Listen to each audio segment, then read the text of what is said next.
We have an 18-year custom here in Yeshiva that whenever we lose a championship or win a championship, so we try to derive some messages from that experience. You know, guys in the Yeshiva have been cheering the team on for a long time. Guys have been playing ball for a long time. It's a long season. And especially when you win a championship, and also when you lose a championship, but especially when you win a championship, so you like to take a few moments and think, are there any Torah lessons, are there any life lessons, are there any lessons that we can learn from this particular event? So I want to first just say one thing about the team in general. We're going to say one thing in general about the team. So as you notice, we have here the shirts that I'm modeling over here.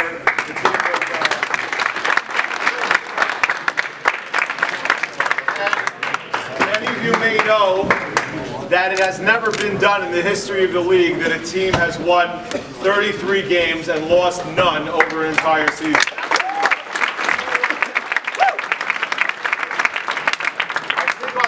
Last night, so the coach Stein said that in the 1960s, Highlight went 22-0 one time, but no one has ever gone 33-0, certainly in the modern statistics. Now, what do I think? That's absolutely a really incredible accomplishment, which I think we can,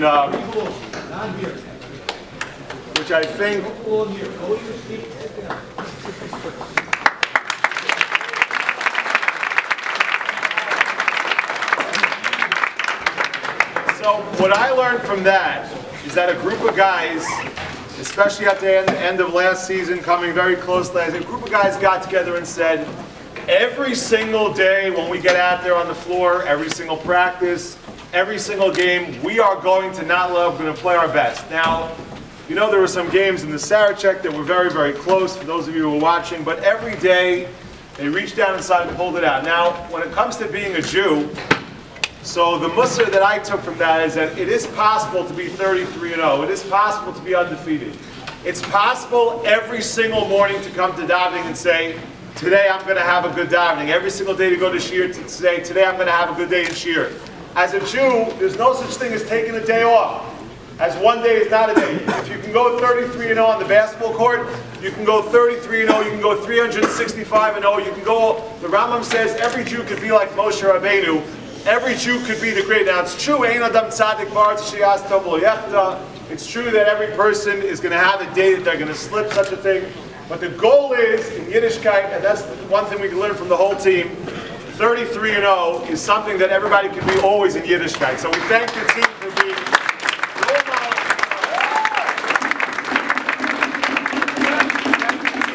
role models for us and how to be 33-0. And how to take every single day seriously, and we should take that message and put it into those things in life that are even more important than playing basketball, and that is how to be a Jew and how to be a nice person, and how to be a good person every single day. And I'd like to call the guys, I'd like to call the 6 guys who played. I'd like to call you guys up to the front.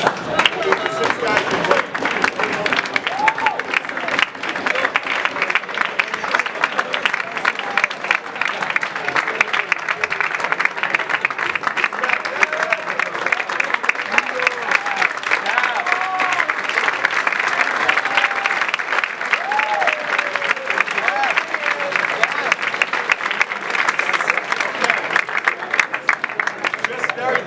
Just very briefly. We'll start with this guy because he's over here. We'll start with this guy.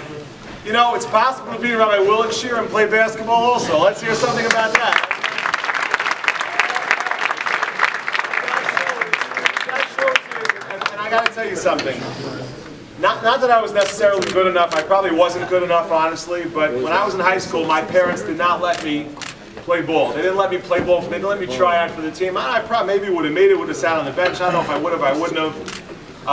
Gabriel's father, he made the team, but I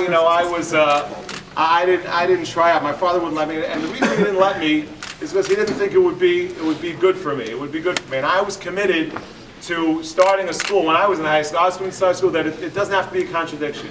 You could be a mensch, you could be a ben Torah, you could be somebody who learns, you could be somebody who's firm, and also be on the basketball team. And I think there's nobody who represents that better than I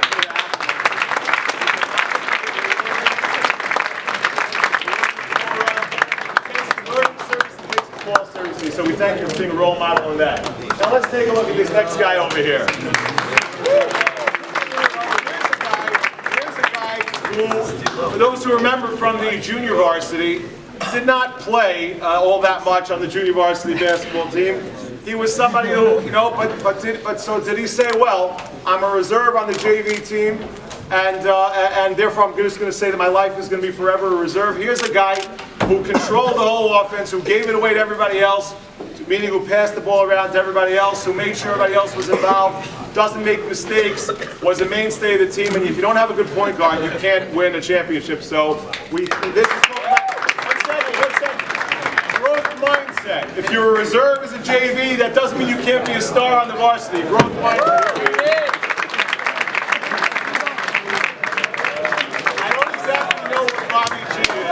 I don't exactly know what Bobby G is, but Bobby G. Oh, all right. Oh, Bobby G. I got it. 4 years. Okay. Yoav is someone who does not talk all that much, doesn't call attention to himself. He's probably the guy that's the most unhappy in the room right this minute that I'm actually here talking about him. But Lamaisa, he's a humble guy. He gets the job done. He showed us a lot of great moments over the years, but he's a role model to everybody about humility. He doesn't make a big deal out of things. Very, very talented, but doesn't call attention to himself. And humility is the assorted of all mitzvahs.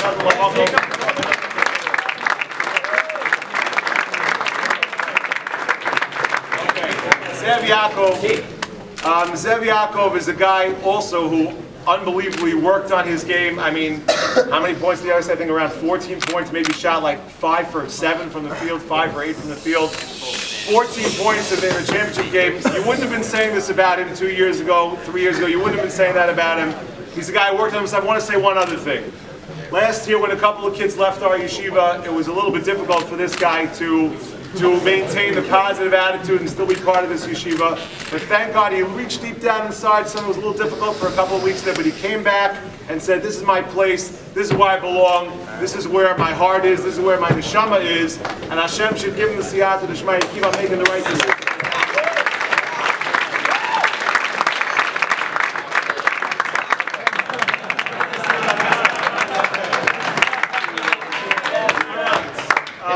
Judah. So here's what I have to say about Judah. Hashem, please give me the right words to say. Okay.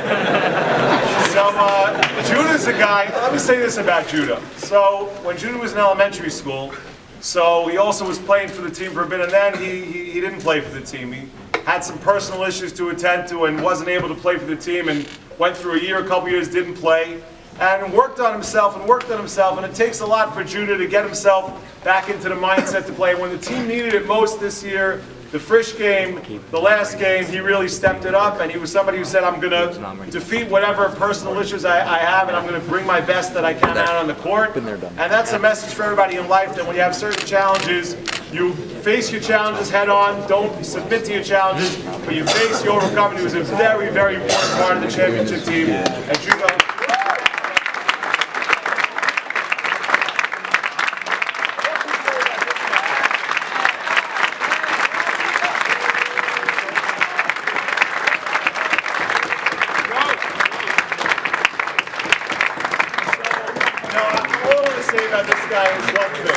one thing. Every single kid here,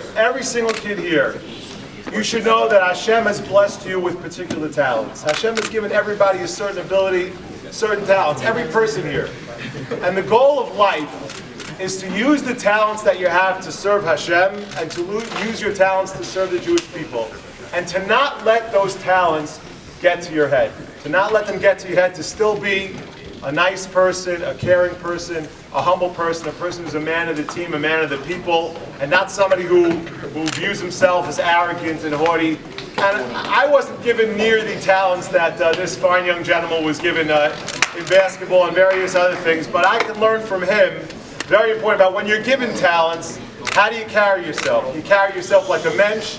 You carry yourself, you care about your teammates. It's not about you. You don't call attention to yourself.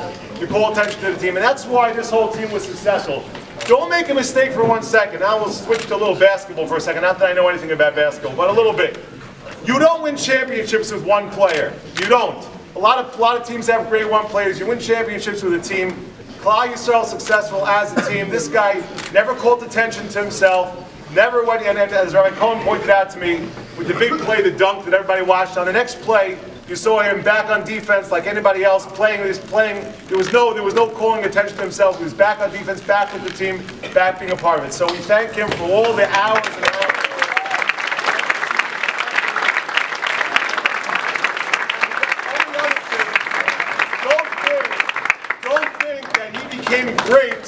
Don't think that he became great just by using his talents.